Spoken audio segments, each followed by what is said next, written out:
Hello, hello, hello. Good morning mga friendship. Ito na naman po kami, Kusinera Sisters. Magluluto po kami ng bistik na baboy. Ito po, yung bistik na baboy po, magluluto po kami. Ayan po, bistik, pork bistik. Ayan po. Ayun po, yung pong karne namin, inanuhan ko na po ng yung pinukpuk-puk ko po ng ganito. Ay, ito po. Para po yung sangkap po natin kumapit po at madali pong lumambot at maging juicy po yung ating meat. Ayan po. Ayun po. Ang una po natin gagawin, mga friendship, ito po yung ating baboy. Ang una po natin gagawin ay hilagay muna po natin ang ating toyo. Calamansi juice. Ayan po. Mayroon po tayong Knorr seasoning. Mayroon po tayong pepper.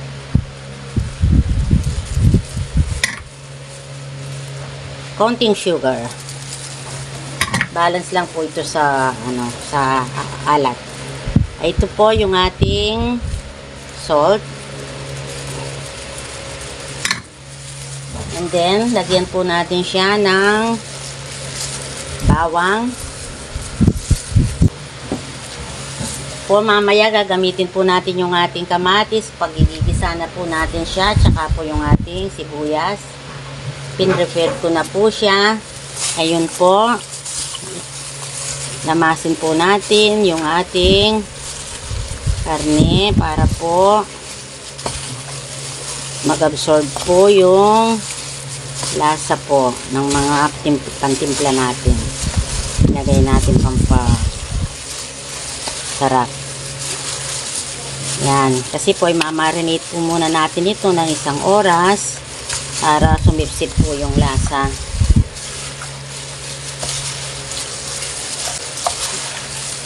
Masarap po yung bistig na baboy pagka malambot po siya, tsaka juicy po pag kinain mo. Ayan po.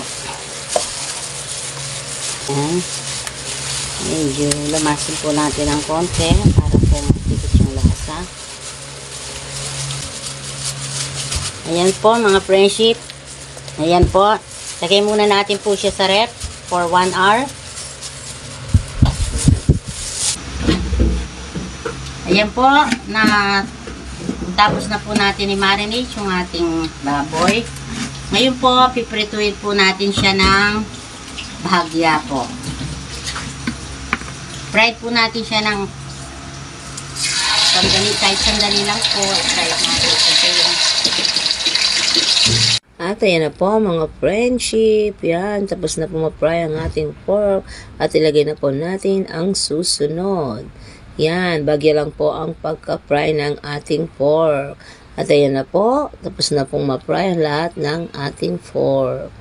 Yan po yung ating finished product sa pagpa-fry. At ngayon na yan, magpiprito muna po tayo para sa ating pan-toppings. Pirituin lang po natin ang bagya ito. Dahil lalagay po natin siya sa pan-toppings po natin. Yan po, urin na po natin. At ayan na po, igisa na po natin ang ating bawang at sibuyas. Tapos ilagay po natin ang ating pork at ilagay na din po natin ang pinagbabaran sa ating pork. Tapos halu-haluin lang po ito at lagyan ng konting tubig at konting toyo. Yan, tapos lagyan po natin ng oyster sauce. Pagkatapos takpan po natin ito at maghintay ng ilang minuto hanggang sa lumambot ang ating pork. So, yan na po. Luto na po ang ating pork at yan na po ang aming finished product. Maraming po salamat sa aming mga followers at sa aming mga viewers. God bless you all.